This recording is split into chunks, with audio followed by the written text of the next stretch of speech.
milling out a piece of metal. Go steady. You don't want to lose too much height on the ends. I might squeeze it down one way just to get a bit more height, and then I'm going to do what I did in another video. I can't remember what I was making. I thinned out a middle section. There's a mistake I always make. I always mill out too much distance, so the ring size always gets massive. So I'm just going to try and mill that much, like keep it that far from the end, just mill out about that much, and then the whole shank should be about that long with a thinner bit in the centre.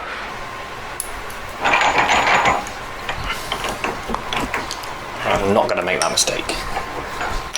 Don't roll it too far. Squeeze it a little bit.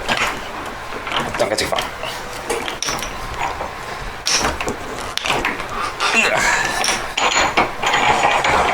Oh, it's creeping length a little bit. And a bit more. Don't go too far. I'm not making that mistake again. Don't go too far.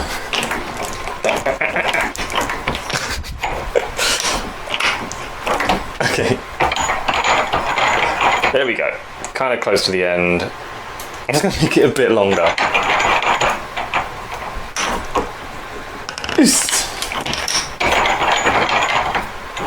There we go.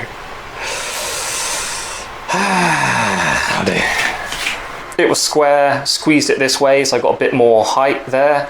Then I've squashed it down in the middle, just that section. Probably could have gone a bit wider,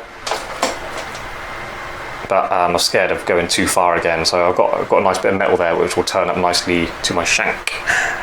Right, what I might do with this shank, I'm tempted to, it's really short, but I'm tempted to turn it up into a circle, so it will look like a really small ring.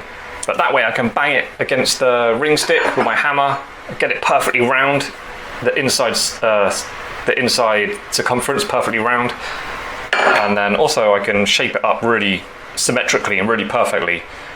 And then I'll just cut it through the solder joint again and open it up to the size I need to fit that head. Filed it up. Just tapping the shank up to a tapered point a little bit, gives me an extra bit of height.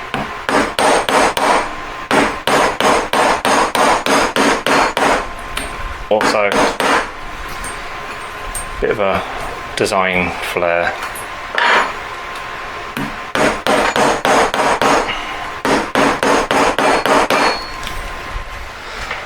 I'm going to cut straight through my solder joint, but I'm going to chop it back a little bit because that inner joint, either side of the joint, is a bit horrible.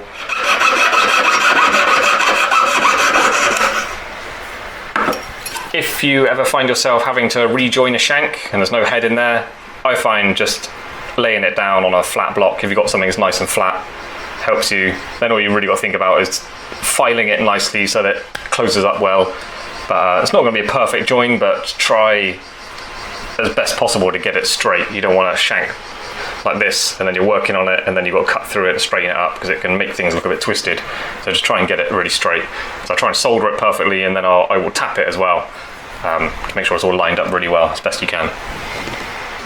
Your shank, make sure it's straight, make sure your angles are nice and symmetrical, and there with your head, put it on, make sure you like them. I might straighten mine a little bit, but yeah, make sure everything's working correctly, it's all nicely lined up.